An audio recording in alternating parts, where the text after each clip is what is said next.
আসসালামু আলাইকুম, welcome back to my channel easy cooking BD. আজ আপনাদের সামনে শেয়ার করব ঈদ স্পেশাল নাস্তা সময় তৈরি রেসিপি। কিছু উপকরণ থাকলেই আপনারা কিন্তু এই রেসিপিটি দিলেই তৈরি করে নিতে পারবেন।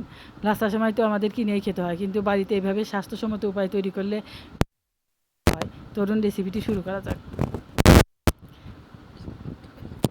এখানে আমি নিয়ে নিয়েছি 2 কাপ পরিমাণ ময়দা।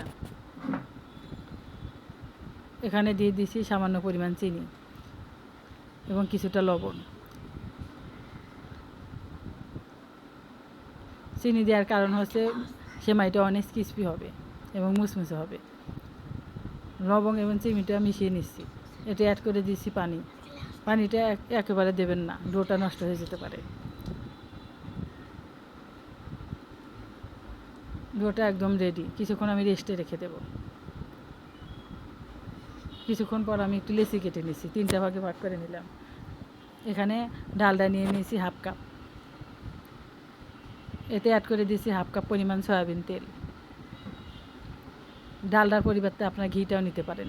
এখানে 1/3 কাপ কর্নফ্লাওয়ার অ্যাড করে দিচ্ছি। হাত দিয়ে মিশিয়ে নিচ্ছি। একটা ডোনাট আকারে শেপ দিয়ে আমি এই ব্যাটারে ডুবিয়ে রাখছি 20 মিনিটের জন্য। উপর থেকে চামচ দিয়ে ডোটার উপরে মাখিয়ে নিলাম।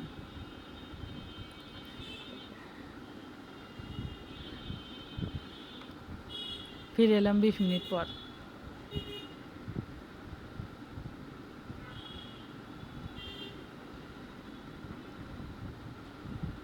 এখন আলতো হাতে ঘুরিয়ে ঘুরিয়ে এভাবেই শেপ দিয়ে নিতে হবে। তাড়াহুড়া করা যাবে না, তাহলে ছিঁড়ে যাবে।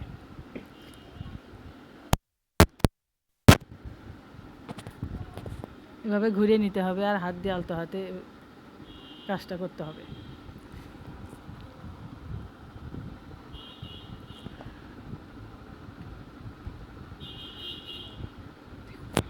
দেখুন, এভাবেই তৈরি করে নিতে হবে।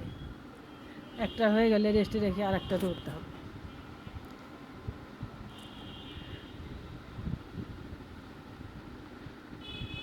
একটু হাত দিয়ে দেখিয়ে দিচ্ছি, এরকম পর্যায়ে আসলে হয়ে যাবে। দেখুন, দেখতে একদম চিকন। একটু চিকন করেই তৈরি করে নিচ্ছি আমি। এখন চলে এলাম কড়াইয়ে। এখানে পর্যাপ্ত তেল দিয়ে দিয়েছি। তেলটা গরম হয়ে আসলে দিয়ে দিলাম সেমাইয়ের ডোটা। 2টা কাঁটা চামচের সাহায্যে আমি ছাড়িয়ে নিচ্ছি।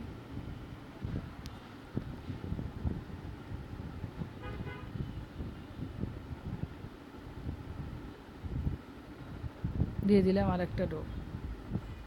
একইভাবে কাঁটা চামচের সাহায্যে ছাড়িয়ে ছাড়িয়ে দুপাশ উল্টে পাল্টে ভেজে নেব।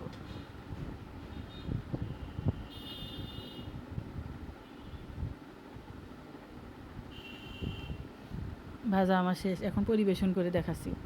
দেখুন কতটা সুন্দর হয়েছে, চিকন একদম ঝরঝরে লাস্টার সময়।